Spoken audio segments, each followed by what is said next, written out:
Hello, everybody. Welcome to Average Guy Opinions. I'm your average guy, John Corelli.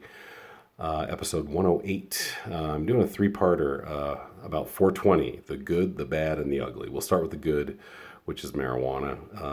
As you know, if you've watched any of my other videos, I'm not 100% pro marijuana because I think a lot of the people that enjoy the rights of marijuana also do not necessarily take the responsibilities that go along with it. Not everybody. I'm not trying to throw out a blanket statement, but I think we can agree that often people, for any rights that we have in this country, expect the rights and don't necessarily think there are responsibilities and consequences that go with those rights.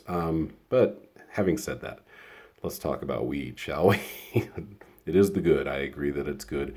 I can't handle it anymore. And once again, in other videos, I have talked about how I can't do it. Louis C.K. does one of my favorite bits. If you just Google go to do a YouTube search of Louis C.K. pot, and it's about a 7-minute bit, and it's great, and it confirms and solidifies exactly how I feel about weed. It's made too strong.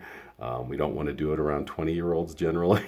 If we're 53 like I am and Louis is, uh, we generally just it's octane, it's high fuel now. It's ridiculous, and we can't do it. Most of us, some of us can, but I can't. As I've mentioned also before, I am a lightweight. If you checked out episodes 106 and 107, which were not a lot of fun, as my friend Pam died on Friday. Tonight's Monday. It is once again snowing here in Denver, again in April, as it was a few nights ago. It's beautiful. I love it. So if I'm looking out a lot, it's just because it's pretty and relaxing. And the candles are messing with my retina, my glaucoma, my whatever I got going on. Anyway, sorry, lose my mind. Maybe I should smoke some marijuana if I got some eye problems, huh? Ooh, that was pretty good. I'm not as quick as I used to be, but sometimes I still think of shit.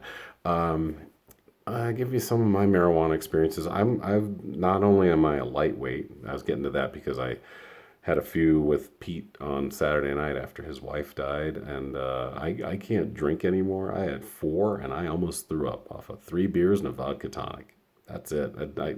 Weed can't do it either. And I was a late bloomer and all that stuff too. When I was 17 was the first time I got kind of tipsy. Uh, I went to a senior party in Terry Hilton's basement, and there were a bunch of us there, and I got 3 beers and understood what it's like to get a little slightly drunk. And I think that's a good way to actually work into it. It's not like I didn't puke, I didn't get rip roaring drunk and do anything stupid, but I understood what alcohol did at an early age. I was a little afraid of alcohol because, as I mentioned also in other videos, my stepfather was a functional alcoholic from ages 7 to 17. He brought in, I put a roof over my head, food in my belly, clothes on my back. But he wasn't always the most pleasant to be around during those 10 years. It wasn't horrible, but it wasn't always great either. And my mom just said, hey, if he's in the pantry with his bourbon and water, you avoid the pantry. You just go, give him a wide berth. He's worked all day, his back hurts, and he needs that. That's how he gets through life right now. And eventually, after I left the house, he quit, which makes me think maybe I was part of the problem. It's like, got a kid like me that's kind of was never wild, but maybe that was part of the problem. Was that's another stress that he didn't necessarily want in his life. Was a step kid. Anyway, on to pot. So these during those years also, my friend or my parents had two really good friends named Joan and Chris. They were another couple. They did not have a kid. And they lived a few blocks away from us in the town of Mountain View, Colorado, which is tiny. It's 6x2 block town with usually has 500 to 600 people living in it. It's wedged between Denver, Lakeside, and Wheat Ridge. And growing up there was a lot of fun. And we only had two police. We had a night cop and a day cop. That was pretty much it. And the funny thing about Joan and Chris, they lived in this old Victorian house. I think it was built around 1900. It was probably the first house built in Mountain View. And right next door was the police office, the police station, which was smaller than their house. And they would smoke weed like crazy. I don't think the cops even cared, but those are my first experiences that I remember with weed, being around it. I don't remember ever getting a contact high or anything like that. I was 8 years old, and As you can tell, this is a night vibes version of Average Guy Opinions, and so the candles are flickering a lot. I might have to get a more stable candle, but maybe this works for this subject. But yeah, my parents would go, or my mom and my stepdad would go, and they. My mom claims she never did, and I believe it because I come from a both my mom, my biological father are lightweights. I don't drink a lot. I can't smoke a lot. I can't do heavy drugs. As once again, other videos I've talked about that. Dropped acid once, scared me to death. Haven't done anything outside of pot acid or I tried mushrooms once and got beat up before they took effect in 1987. That sucked. But alcohol, and the reason I think I call this the good part, the marijuana portion of the 420 Good, Bad, and Ugly series that I'm doing is alcohol. I found out a few years ago is uh, in violent crime, alcohol is involved in 65% of violent crimes, which to me is insane. That's a massive number. That's really a huge percentage, and it's scary. So I consider alcohol a drug every bit as much as I do marijuana or any other real drug, or even prescription drugs. Those are just as dangerous too. But it was fun to go to Joan and Chris's house and just watch them all freak out when I came inside because I didn't want to be around that smell. I was 8. I was like, oh, that stinks. So I just play outside while the four of them. My mom, like I said, claimed she didn't. I totally believe her. And even if she did, who cares? She took a couple tokes probably. I don't remember her getting wild and or anything. Not that you do. They were all just stoned and probably went and ate something. Um, Chris would cook a lot. I do remember that. We go over there for smoke some weed, and he'd cook crazy amounts of foods, and I would eat it all because I was a little piggy kid. Um, didn't I was a late bloomer, so the first time I got kind of tipsy, I didn't get really drunk. I was like 17. It was a senior class party at Terry Hilton's basement. That was a lot of fun. I had 3 beers and understood what alcohol did to my brain without getting overblown or rip roaring drunk or throwing up. Just 3 beers. I was like, okay, now I understand what it feels like to get on your way to really drunk and just tipsy. I was 19. Was the first time I got stoned. Like I said, lightweight and a late bloomer.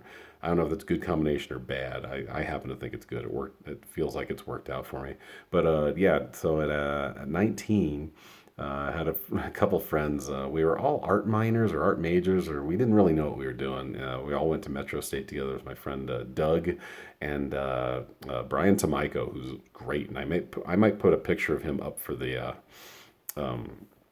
thumbnail for this, where I was wearing my Islanders jersey. It's like 1988. We're 21. We went out for Halloween, and he was a jester, and we looked like a gay couple. It's pretty funny. But anyway, so those two guys were the first two guys I ever smoked pot with, and it's back when pot wasn't like it is now, and that's why I can't do it anymore.